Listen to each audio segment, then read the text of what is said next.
أعوذ بالله من الشيطان الرجيم. بسم الله الرحمن الرحيم. الحمد لله رب العالمين ورب الشاكرين، والصلاة والسلام على سيدنا وحبيب إلهنا مولانا سلطان الأنبياء أبي القاسم محمد، اللهم صل على محمد وعلى أهل بيته الطيبين الطاهرين المعصومين الذين أذهب الله عنهم الرجس وطهرهم تطهيرا. صل على محمد. أما بعد، فقد قال الله سبحانه وتعالى في كلامه المتين: بسم الله الرحمن الرحيم. قد كان لكم آية في فئتين التقتا، فئة تقاتل في سبيل الله وأخرى كافرة. ایام ازاں کی مناسبت سے وارث ازاں صاحب العصر والزمان کی خدمت میں تعزیت و تسلیت پیش کرتا ہوں۔ دعا گو ہوں پروردگار عالم آپ تمام مومنین و مومنات کا عزاداریوں میں شرکت کرنا، غم مظلوم میں مجروح پہلو والی بیوی کی خدمت میں تسلیت و تعزیت و پرسہ پیش کرنا، پروردگار عالم قبول و منظور فرمائے۔ پروردگار عالم نے ایک عظیم مقصد کے تحت، ایک عظیم غرض و غایت کے تحت اس کائنات کی تخلیق کا ارادہ فرمایا، اور اس طریقے سے اس ارادے کا بیان فرمایا حدیث قدسی میں: کنت کنزا مخفیا فاحببت ان اعرف۔ میں ایک چھپا ہوا خزانہ تھا، ایک ایسا خزانہ جس کی طلب کسی کو بھی ہو سکتی ہے اگر اس کی معرفت رکھتا ہو، لیکن چونکہ مستور تھا، چونکہ چھپا ہوا تھا، کوئی اس خزانے کے بارے میں نہیں جانتا تھا۔ اور کیوں نہیں جانتا تھا؟ جبکہ خزانہ حقیقت میں پروردگار عالم ائمہ طاہرین معصومین علیہ الصلاۃ والسلام کی زبانی مختلف دعاؤں میں اس بات کو بیان فرما رہا ہے۔ یہ اس انداز میں بات کہی ہے آپ کی خدمت میں کہ لسان اللہ ہے، اہل بیت کی لسان اللہ ہے، حبیب کبریا کی زبان لسان اللہ ہے، کیونکہ ما ینطق عن الہوا ان ہوا الا وحی یوحی۔ تو بہرحال فرما دیا: متی غبت کی تحتاج الی دلیل، میں کب غائب تھا تمہاری نظروں سے کہ مجھے ڈھونڈنے کے لیے دلائل کی ضرورت پڑے۔ لیکن تب یہ خزانہ مستور تھا کہ ابھی تک خدا کے علاوہ کچھ بھی خلق نہ ہوا تھا۔ پروردگار عالم نے اس کائنات کی تخلیق کا ارادہ فرمایا اور اس کائنات میں اس پہلے نور کو، جسے حقیقت محمدیہ کہا جاتا ہے، اس نور کی تخلیق فرمائی۔ حبیب کبریا ارشاد فرماتے ہیں: اول ما خلق اللہ نوری، سب سے پہلی مخلوق جو پروردگار عالم نے خلق فرمائی، سب سے پہلی مخلوق جس سے تخلیق کا آغاز فرمایا، نقطہ آغاز تخلیق میرا وجود مطہر ہے۔ بہرحال پروردگار عالم نے یہ تخلیق فرمائی، تخلیق کے مراحل سے گزرتے ہوئے جب سے اس انسان کو پروردگار عالم نے اس عالم تکلیف میں بھیجا، اس دنیا میں بھیجا، تب سے یہ دو طاقتیں برسر پیکار نظر آتی ہیں، آمنے سامنے نظر آتی ہیں۔ ایک طرف حق ہوتا ہے تو دوسری طرف باطل ہوتا ہے، ایک طرف حق کی بات کی جاتی ہے تو دوسری طرف حق کے مقابلے میں حق کو مٹانے کے لیے، حق کو ختم کرنے کے لیے باطل کی طرف سے کوششیں اور بہرحال کاوشیں کی جاتی ہیں۔ ہر دور میں جہاں سے آپ دیکھیں اس سلسلے کو لے کے چلیں، حضرت آدم ہیں تو مقابل میں ابلیس آ جاتا ہے، اس کے بعد جناب آدم کے بعد یہ سلسلہ آگے بڑھتا ہے تو ابلیس بھی خود بھی موجود ہے، اور ساتھ میں پھر اس کے نمائندے بھی مختلف شکلوں کے ساتھ، مختلف صورتوں کے ساتھ، مختلف کرداروں کے ساتھ موجود ہیں، جو آدم کے سلسلے کے ساتھ آگے بڑھ رہے ہیں۔ ان کی بنیادی خصوصیات، ان کے بنیادی اہداف و مقاصد بھی ایک سے ہیں۔ جو سلسلہ ابلیسیت کی کڑیاں ہیں، ان کی بنیادی اقدار بھی ایک سی ہیں۔ ان دونوں سلسلوں کو پہچاننے کے لیے ناموں سے نہیں پہچانا جائے گا، شکلوں سے نہیں پہچانا جائے گا، چونکہ شکلیں بدل جائیں گی، نام بدل جائیں گے۔ پہچانا جائے گا تو ان بنیادی اقدار سے، ان بنیادی خصوصیات سے، ان بنیادی خصلتوں سے جو ان کو ایک دوسرے سے الگ کرتی ہیں۔ لہٰذا جب بھی آپ دیکھیں موسیٰ ہے تو مقابلے میں فرعون اور فرعونیان ہیں، ابراہیم ہے تو مقابلے میں نمرود اور نمرودیان ہیں، سلمان ہے تو مقابل میں قارون اور قارونیان ہیں۔ اسی طریقے سے چلتے ہیں، ہر دور میں حبیب کبریا ہیں تو مقابل میں ابو جہل ہے، امیر کونین ہے تو مقابل میں ابو سفیان کا بیٹا معاویہ ابن ابی سفیان ہے۔ اسی طریقے سے یہ سلسلہ قدم بے قدم چلتا رہا اور دونوں طاقتیں اپنے نقطہ عروج کی طرف بڑھتی چلی گئی، اور ایک وہ وقت آ گیا، وہ نقطہ، وہ مقام آ گیا کہ جہاں پر اب دونوں طاقتیں اپنے عروج پر ہیں۔ اب یہاں سے ایک طاقت کو ہمیشہ کے لیے سرنگوں ہونا ہے، ایک طاقت کو ہمیشہ کے لیے شرمسار ہو جانا ہے اور دوسری کو سرفراز ہو جانا ہے۔ تو اس نقطے کے بارے میں گفتگو کرنے کے لیے اس آیت کریمہ کا انتخاب کیا۔ پروردگار عالم نے ارشاد فرمایا، قد کان لکم آیۃ فی فئتین التقطا، ان دو لشکروں میں، ان دو گروہوں میں تمہارے لیے آیت ہے، تمہارے لیے نشانی ہے، تمہارے لیے دلیل ہے، رہنمائی ہے، ان دونوں لشکروں میں جو ایک دوسرے کے آمنے سامنے آ کھڑے ہوئے۔ یہ آیت ہے کیا؟ پروردگار عالم نے یہ کیوں نہیں کہا کہ یہ دو لشکر جو تمہارے سامنے کھڑے ہیں، ایک طرف یزیدیت کی بات ہو رہی ہے تو دوسری طرف حسینیت کی بات ہو رہی ہے، ایک طرف ابلیسیت کے پرچار کی کوشش کی جا رہی ہے تو دوسری طرف حقیقت محمدیہ کے اوصاف کو معاشرے میں ترویج دینے کی کوشش جاری ہے۔ یہ بھی تو کہا جا سکتا تھا نا کہ ان میں فلاں گروہ ایسا ہے جو مجھے پسند ہے، ان میں فلاں گروہ ایسا ہے جس کے ساتھ میری رضا ہے، جس کے ساتھ میری نصرت ہے۔ یہ ساری باتیں مختلف جگہوں پر کہی پروردگار عالم نے، لیکن یہاں پر جو خاص بات کی ہے وہ لفظ آیت استعمال کیا ہے۔ سب سے پہلے دیکھنا ہوگا کہ آیت کا مطلب کیا ہے، آیت کا مفہوم کیا ہے، آیت کس کس طرح کے معانی کے لیے استعمال ہوتی ہے، تاکہ ہمیں سمجھ آئے کہ ان دو لشکروں میں آیت کسے قرار دیا جا سکتا ہے۔ فرمایا قد کان لکم آیۃ فی فئتین التقطا، آیت ہے ان دونوں لشکروں میں جو آمنے سامنے آ کھڑے ہیں۔ آیت کے بہت سارے معانی اہل لغت نے بیان فرمائے ہیں جو تقریباً ملتے جلتے ہیں، جن میں سے بنیادی اگر نچوڑ نکالا جائے تو 5 معانی کو ہم ایک لسٹ میں لا سکتے ہیں۔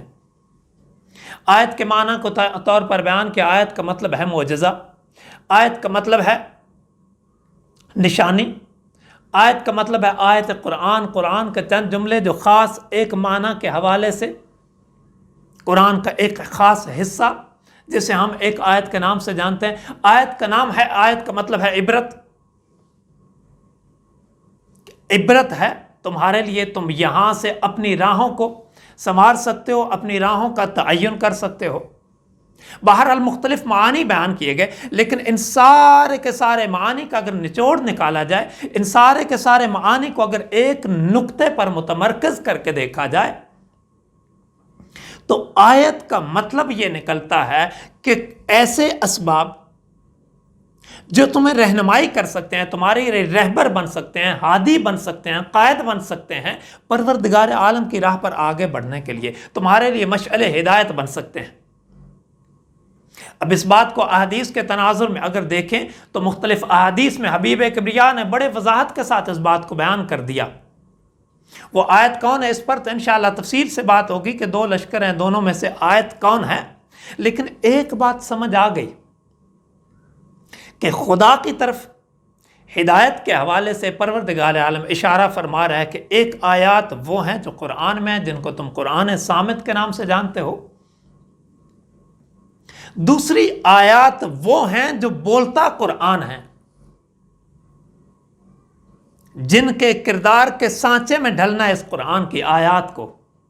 اس قرآن کی کسی آیت کا مفہوم سمجھ نہیں آئے گا تو ان کے کردار کی طرف دیکھنا ہوگا، اس قرآن کی کسی آیت کا مطلب نہیں سمجھ آئے گا تو ان کے کردار کی طرف دیکھنا ہوگا، اس قرآن کی کسی آیت کی بہرحال اس کا مطمع نظر سمجھ نہیں آ رہا ہوگا تو تمہیں جانا ہوگا اس قرآن ناطق کے پاس جو تمہیں ان آیات کی تفسیر دے گا، اور اس کے تناظر میں تمہیں سمجھ آئے گی کہ ہمارے رب نے ہم سے کیا کہا ہے اور کیا سمجھایا، کس نقطے کی طرف ہمیں متوجہ کیا۔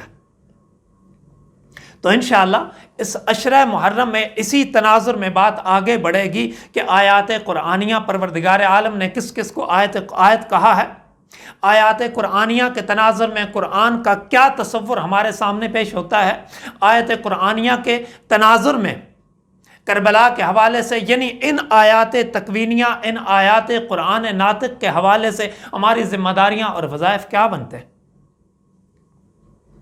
پس نچوڑ اگر نکالیں لفظ آیت کے معانی کا تو اس کا مطلب ہے نشانی۔ قرآن کی بہت ساری آیات ہیں جن میں اس معنی کو بڑی صراحت کے ساتھ بیان کیا پروردگار عالم نے۔ آیت یعنی نشانی، یعنی اگر تمہیں کہیں پر بھی الجھن ہو رہی ہے کہ راستہ صحیح کون سا ہے اور غلط کون سا ہے، خدا کی طرف جانے والا راستہ کون سا ہے اور خدا سے دور لے جانے والا راستہ کون سا ہے، جنت کی راہ کون سی ہے اور جہنم کی طرف جانے والا راستہ کون سا ہے، تو پھر ان آیات پر نظر کرنا۔ زمین میں جا بجا بکھری ہوئی ہے میری آیات، کوئی وقت ایسا نہیں ہوگا، کوئی زمان ایسا نہیں ہوگا کہ میری آیت موجود نہ ہو۔ زمین آیت خدا سے خالی نہ ہوگی کسی دور میں بھی۔ لہذا عزیزان محترم، قد کان لکم آیۃ فی فئتین التقطا، دو لشکر ہیں آمنے سامنے ہیں، فئۃ تقاتل فی سبیل اللہ و اخری کافرہ، ایک لشکر ایسا ہے جو اللہ کی راہ میں جہاد کر رہا ہے، جس کا مقصد رضا پروردگار کا حصول ہے، جو یہ چاہتا ہے کہ دین پروردگار کی حاکمیت ہو، جو یہ چاہتا ہے کہ لوگوں کی زندگیوں میں خدا کی مرضی شامل ہو، جو یہ چاہتا ہے کہ اقدار الہیہ کی چھاپ نظر آئے معاشرے پر، وہ اخری کافرہ۔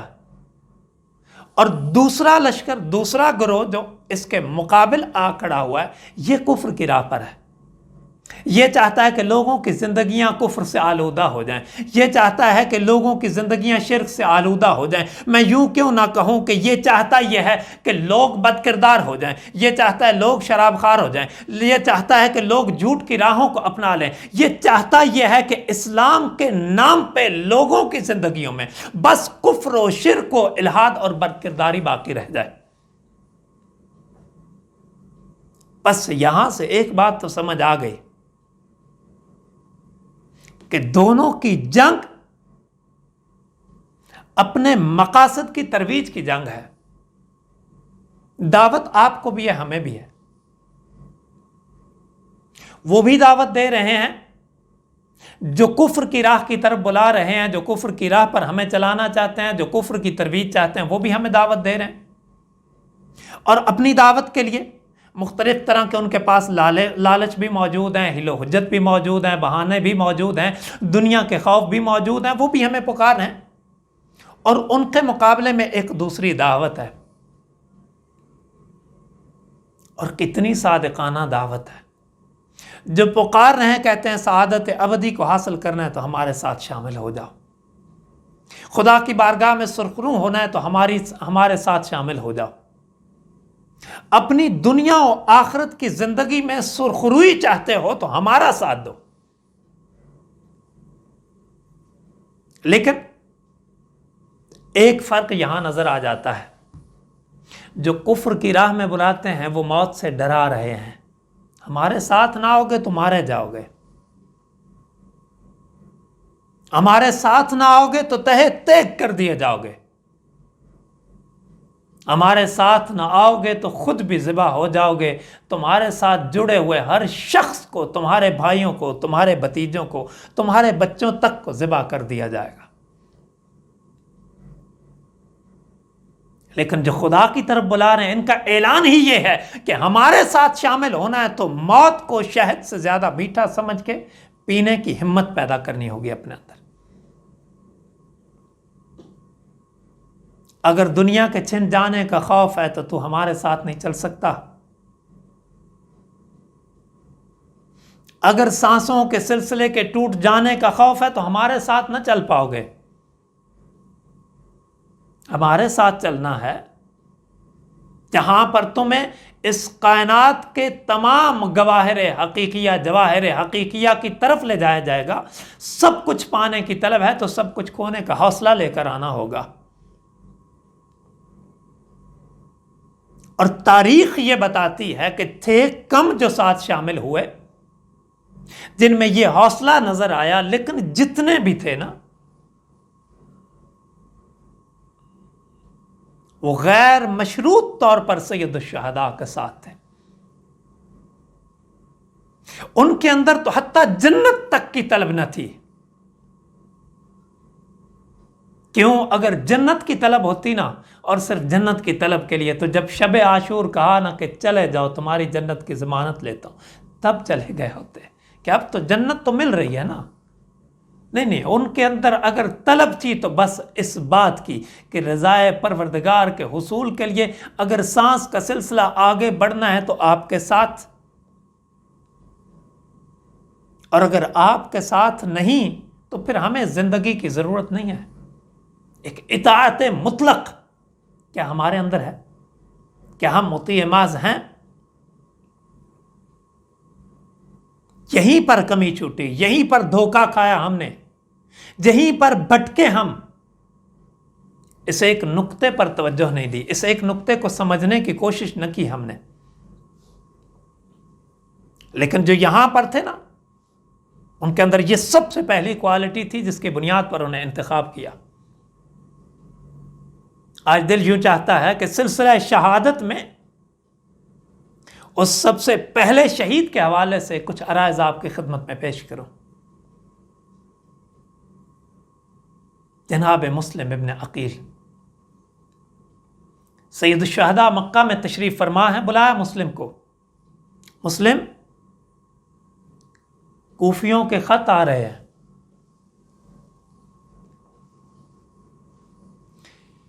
بار بار خط لکھ رہے ہیں، مولا تشریف لائیے، ہم تیار ہیں، ہمیں اسلام چاہیے، ہم ایمان کی راہ پہ آگے بڑھنا چاہتے ہیں، آپ تشریف لائیے. مولا نے خط لکھا کوفیوں کے نام، قد بعثت الیکم اخی وابن عمی وثقتی من اہل بیتی. آسان بات نہیں ہے سید الشہداء سے تعریف کروانا اور سید الشہداء سے القاب سمیٹنا، آسان بات نہیں ہے. اور القاب بھی کیا، قد بعثت الیکم اخی، یہ صرف ظاہری الفاظ نہیں ہے، اپنے بھائی کو تمہاری طرف بھیج رہا ہوں. وہ اپنا امی، اپنے ابن عم کو بھیج رہا ہوں. اور اگلا لفظ وثقتی من اہل بیتی، اپنے بھروسہ مند شخص کو بھیج رہا ہوں. اور بھروسہ مند بھی عام نہیں، میرے اہل بیت میں سے بھی بھروسہ مند ہے، اسے بھیج رہا ہوں تمہاری طرف. مسلم جاؤ کوفے اور دیکھو کیا جو بات کوفیوں کی زبان پر ہے وہ ان کے کردار میں بھی نظر آتی ہے یا نہیں.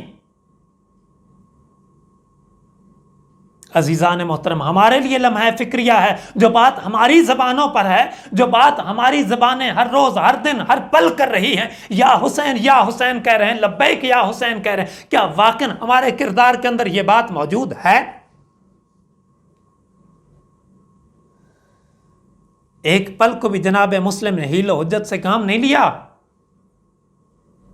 کوئی بہانہ نہیں کیا مولا آپ کے ساتھ رہنا چاہتا نہیں. جب حکم امام آ گیا بس آگے بڑھنا ہے. ہم نے کبھی سوچا ہے اپنی باتوں میں، اپنی زندگی کے فیصلوں میں کہ یہاں پر حکم امام کیا ہے؟ کبھی نہیں سوچتے کہ اذان ہو گئی ہے تو حکم امام یہ ہے کہ اب مسجد کی طرف جانا ہوگا. کبھی نہیں سوچا کہ جہاں پر ظلم کی بات ہو رہی ہے تو پھر حکم امام یہ ہے کہ اس کے سامنے ڈٹ جاؤ. جہاں پر مظلوم کی حمایت کی بات ہو تو حکم امام یہ ہے کہ مظلوم کی حمایت کے لیے پھر حیل و حجت سے کام مت لو. سوچنا ہوگا. بہرحال مسلم چلے امام کا خط لے کر. اب ظاہر سی بات ہے کہ بنی امیہ سونگتے پھر رہے ہیں امام کے انصار کو. مسلم کو چھپ کے جانا ہے تو عام راستے سے نہیں جا سکتے. راستے کو جو مخفی چھپے ہوئے راستوں سے آگاہ لوگ تھے, 2 ایسے لوگوں کو ساتھ لیا. اور چونکہ صحرائی علاقے ہیں, صحراؤں میں آپ جانتے ہیں کہ راستے بڑی جلدی گم ہو جاتے ہیں. یہ دونوں رہنما راستہ بھٹک گئے اور پیاس کی شدت سے دم توڑ گئے. میں یہاں پر ایک جملہ کہنا چاہتا ہوں, اگر آپ کی سماعتیں میرے ساتھ ہوں. کربلا کی راہ میں جو بھی چلا ہے نا, پیاس کی شدت کو محسوس کرنا جیسے اس کے نصیب میں لکھ دیا گیا. بہرحال یہ دونوں جناب مسلم کے ساتھ چلتے رہے اور پیاس کی شدت سے دم توڑ گئے. جناب مسلم کو اب ایک عظیم مقصد کے لیے چلنا تھا تو ان کی ہمتیں بھی الگ تھیں. چلتے چلتے ایک مقام پر پانی ڈھونڈ لیا. مزیق نام کا ایک مقام ہے جہاں پر جناب مسلم کو پانی ملا. اب پانی پینے سے پہلے فرزند عقیل نے ایک خط لکھا. اس خط میں کہ سوچا یہ کہ کہیں کسی کے ذریعے سے یہ خط بھجوا دوں گا. لکھا کہ مولا ہم راستے میں گم ہو گئے تھے. مزیق نام کا ایک مقام ہے جہاں پر پانی موجود ہے. یہ جانتے تو تھے کہ فرزند زہرا کو پانی کا پتہ ضرور رہا ہوگا کیونکہ امام ہیں, لیکن ساتھ یہ بھی جانتے تھے کہ وفا کا تقاضا یہی ہے. اپنے سے پہلے اپنے امام کے بارے میں سوچو. بہرحال مختصر کر رہا ہوں. عزیزان محترم, مسلم آ گئے کوفے. کوفے میں جیسے ہی جناب مسلم ابن عقیل تشریف لائے ہیں, کوفے کی فضا بدلنے لگی. 18,000 سے زیادہ لوگوں نے مسلم کے ہاتھ پہ بیعت کر لی. اور پھر یزید کے حامیوں نے یزید کو خط لکھا. اگر کوفہ کی ضرورت ہے, کوفہ کو بچانا ہے تو اس کے بارے میں کچھ سوچو. والی کوفہ کی بس کی بات نہیں ہے. یزید نے ابن زیاد کو بھیجا. ابن زیاد کا کوفہ میں قدم رکھنا تھا. اس کے خبیث قدم جیسے ہی کوفے کی ہواؤں میں, کوفے کی سرزمین پر پڑے ہیں, کوفے نے رنگ بدلنا شروع کر دیا. 7 یا 8 ذی الحج تک غالباً جناب مسلم ابن عقیل جس مسجد میں نماز پڑھایا کرتے تھے, مسجد نمازیوں سے چھلک جایا کرتی تھی, لیکن وہی مسجد ہے. 7-8 ذی الحج تک آتے ہوئے جناب مسلم نے مغرب پڑھائی ہے تو 30 نمازی ہیں, عشاء کی نماز مکمل کی ہے تو 10 نمازی باقی ہیں. اور جب باب المسجد سے نکل کر باب القندہ تک پہنچے ہیں تو جناب مسلم نے پیچھے مڑ کے دیکھا, جناب مسلم تنہ تنہا ہو چکے ہیں. اب بس ایک ہی ہم و غم ہے کہ کہیں فرزند زہرا بہنوں بہوؤں بیٹیوں کو لے کر کوفے نہ چلا آئے, کہیں سے کسی طریقے سے خط پہنچ جائے کہ زہرا کے لال کوفے مت آنا. بس عزاداران سید الشہداء جناب مسلم ابن عقیل ایک گلی سے دوسری گلی, ایک بازار سے دوسرے بازار, ایک دروازے سے دوسرے دروازے, پہرے اتنے سخت ہیں کہ کہیں سے کوئی نکلنے کی گنجائش نہیں ہے. ایک دن پھر دوسرا دن, بالکل مختصر کر رہا ہوں. جناب مسلم ابن عقیل جناب ہانی کے گھر میں پناہ لیے. ابن زیاد کو خبر ملی, جناب ہانی کے گھر میں آئے اپنے حواریوں کے ساتھ. جناب مسلم نے چاہا اس لعین کے سر کو یہیں پر قلم کر دے. جناب ہانی نے ایک یہاں پر جملہ کہا. عزیزان محترم سنیے گا اس جملے کو. ہانی نے ایک جملہ کہا, فی بیتی صبیۃ و اما, مولا میرے گھر میں ایک چھوٹی سی بچی, ایک معصوم بچی ہے اور کچھ کنیزیں ہیں. میں ڈرتا ہوں اگر جنگ ہو گئی کہیں ان کی حرمت پامال نہ ہو جائے, کہیں ان کی حرمت پامال نہ ہو جائے. میں کہوں گا زہرا کی بیٹیاں تمہاری اپنی قسمت. جناب مسلم نے کہا ہاں نہیں میں نہیں چاہتا تمہارے گھر کی ناموس کی حرمت پامال ہو۔ جناب مسلم نے تلوار کو واپس نیام میں رکھا۔ بہرحال واقعات ایک کے بعد ایک گزرتے چلے گئے۔ جناب مسلم نے جناب ہانی کے گھر کو چھوڑا، پھر سے گلیوں کوچوں بازاروں میں کوئی راستہ تلاش کر رہے فرزند زہرا تک خبر پہنچا دیں کہ زہرا کے لال زینب کو لے کر کوفے مت آنا، کوفے کا ماحول سازگار نہیں ہے۔ رات کا وقت ہے، تھک ہار کر ایک گھر کے سامنے بنے ہوئے ایک چبوترے کے اوپر بیٹھتے ہیں۔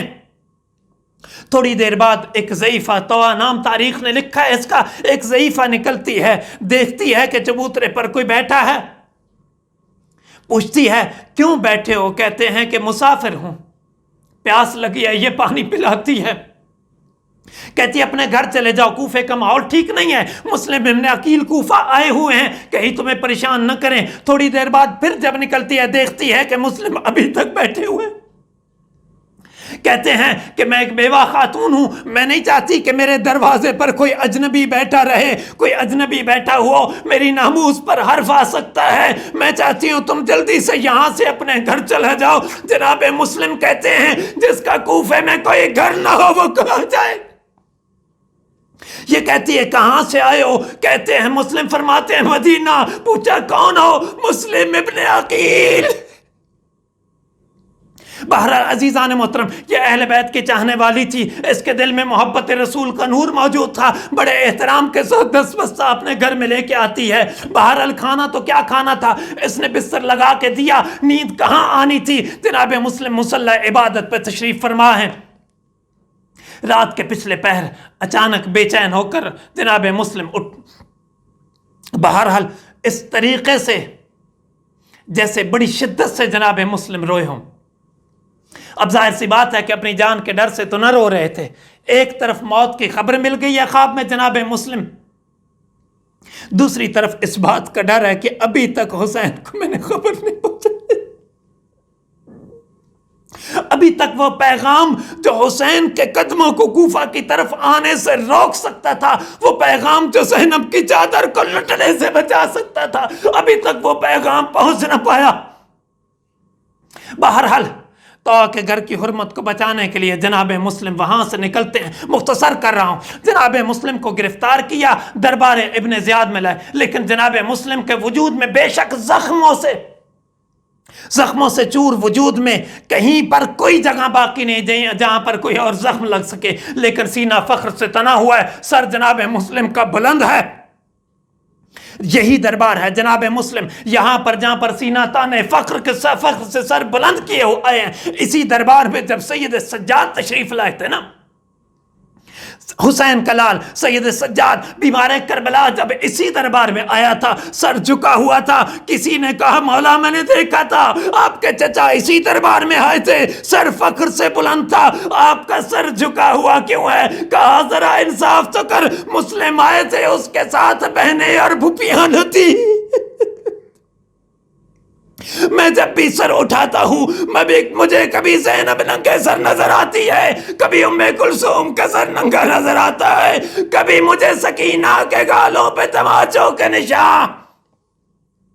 بس عزیزان محترم، مختصر ہوئی مجلس، جناب مسلم کو قتل کرنے کا حکم دیا، دارالامارہ کی چھت پہ لے کے گئے، مختصر کر دیا، سارا واقعہ چھوڑ دیا، ساری شہادت چھوڑ دی، جناب مسلم کو دارالامارہ کی چھت پہ لے کے آئے۔ اب دو روایتیں ہیں، ایک روایت یہ کہتی ہے کہ سر قلم کیے اور پھر سر اور جناب مسلم کے جسد مطہر کو دارالامارہ کی چھت سے نیچے پھینکے، دوسری روایت کہتی ہے کہ نہیں، پہلے جسد کو سر کے ساتھ چھت سے پھینکے پھر سر کو قلم کیے۔ بہرحال ایک بات دونوں روایتوں میں نظر آتی ہے، جیسے ہی جناب مسلم کو دارالامارہ کی چھت سے نیچے پھینکا گیا، جناب مسلم نے مکہ کی طرف رخ کر کے کہا السلام علیکہ یا ابا عبداللہ، مولا میرا آخری سلام۔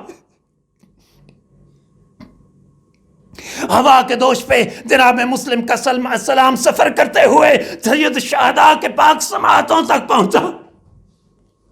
حمیدہ ابن مسلم 8 سے 10 سال کی عمر ہے، اس کو بلایا، اپنے پاس بٹھایا، ماموں ہیں جناب سید الشہداء مسلم ابن عقیل کی اس بیٹی کے جناب رقیہ بنت علی، ان کی بیٹی پاس بٹھایا، بڑی شفقت کے ساتھ سر رکھا، بڑی شفقت کے ساتھ جناب حمیدہ کے سر پہ ہاتھ رکھا، دیکھ کے کہتی ہے مامو پتہ نہیں کیوں لگ رہا ہے آپ میرے سر پہ ایسے ہاتھ رکھ رہے ہیں جیسے یتیموں کے سر پہ ہاتھ رکھا ہوگا۔ میں کہوں گا کاش یہ منظر سکینہ نے تو دیکھا،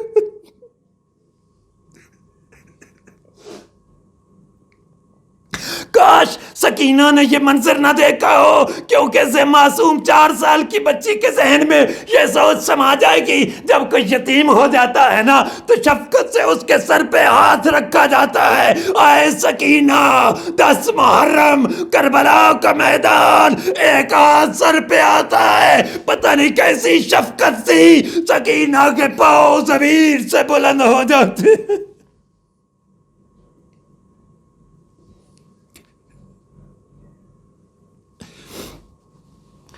الا لعنت اللہ علی القوم الظالمین وسیعلم الذین ظلموا ای منقلب۔